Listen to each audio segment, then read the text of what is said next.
बना करके दो तो भाई हमने बना दी। कपिल जी को मैंने कहा एक आप बनाओ।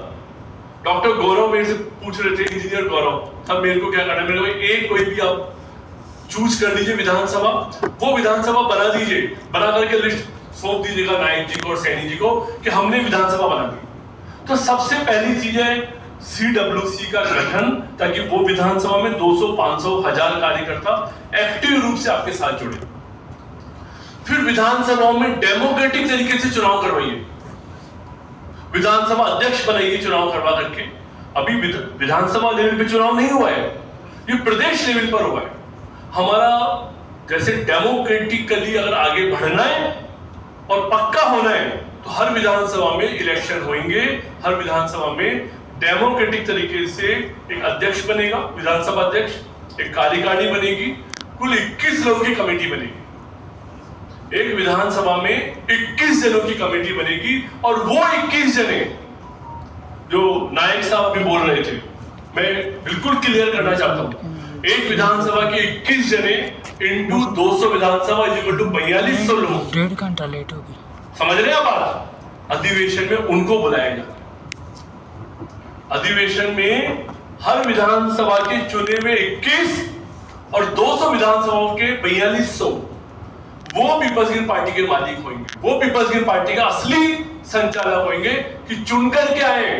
विधानसभा में 21 जनों की कमेटी चुनकर के आई है और वो 21 बैठ करके जब 4200 लोग किसी एक सेंट्रल पॉइंट पे बैठ करके बातचीत करेंगे, तब लगेगा कि पीपल्स ग्रीन पार्टी सर्वत्र राजस्थान में एक सार व्याप्त है, पूरे राजस्थान की आवाज है, पूरे राजस्थान की जो दर्द है, अब वो 4200 लोगों की आवाज बन सकती है, जो राजस्थान भर के दर्द को समझ सकते हैं, राजस्थान भर के उत्साह को समझ सकते हैं, और वो 4200 लोगों की कमेटी ये शक्ल दिखा सकती है कि आने वाला वक्त पीपल्स ग्रीन पार्टी का है, आने वाला वक्त राजस्थान का है, आने वाला वक्त भारत का है।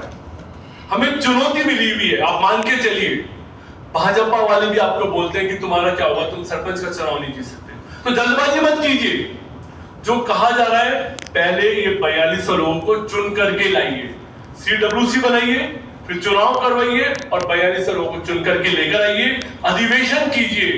यहां तक कि क्लास जब पूरी हो जाएगी, आपको अगली क्लास बताई जाएगी अब आगे क्या करना है। इस दौरान हम अपने लेवल पर आर्थिक न्याय की जो हमारी आवाज है, पीपल्स ग्रीन पार्टी का जो आंदोलन है, जो मैंने आपको पहले भी कहा कि हम 15 लाख राजस्थान के नौजवानों को सरकार की सहायता से खड़ा करने का एक प्लान बना करके बैठे हुए, और हमारी योजना है कि पहले सरकार से मांगेंगे, रिक्वेस्ट करेंगे कि ये 15 लाख नौजवानों की लिस्ट हम आपको दे रहे हैं, क्योंकि आपके पास हर गांव में 5 सदस्य होंगे, वो अपने गांव के 100 लोगों की लिस्ट बनाएंगे कि इन 100 जनों को सरकार राहत दे।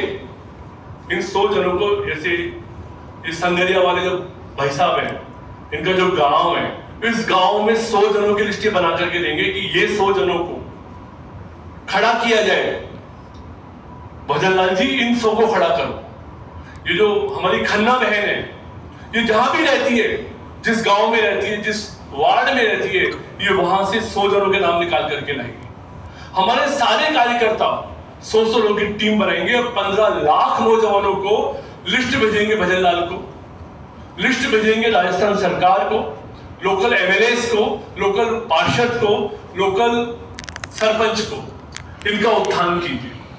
आपको राजनीति करनी है तो राजनीति में हमेशा एक ऐसा ग्रुप बनाना पड़ता है, एक ऐसा समूह बनाना पड़ता है जिसके इंटरेस्ट के लिए आप लड़ रहे हो। उनको बताना पड़ता है कि हम आपके लिए लड़ रहे हैं, क्योंकि हम कोई जाति पे नहीं लड़ रहे, तो हम ऐसा नहीं कह सकते कि जाति के लिए काम कर रहे हैं।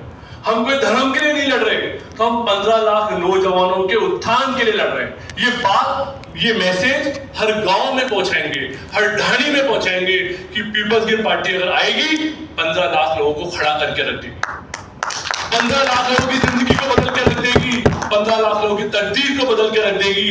15 लाख लोग जब खड़े होंगे, यकीन मानिए राजस्थान का जो आर्थिक उत्थान होने वाला होगा, जो GDP को बढ़ाने की बात कर रहे हैं, वो इस कदर होगा कि पूरा देश विस्मित होकर के आश्चर्यचकित होकर के राजस्थान को मुंह खोल करके देखेगा और आपका अनुगामी बन जाएगा, आपके पीछे चलने लग जाएगा कि ये पार्टी और ये पार्टी की सरकार सच में तकदीर को बदल सकती है।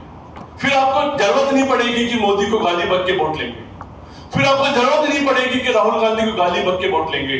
फिर आपका काम बोलेगा, आपका परिणाम बोलेगा और लोग आपके पीछे इसलिए आएंगे कि आप काम करने वाली पार्टी हो, परिणाम देने वाली पार्टी हो।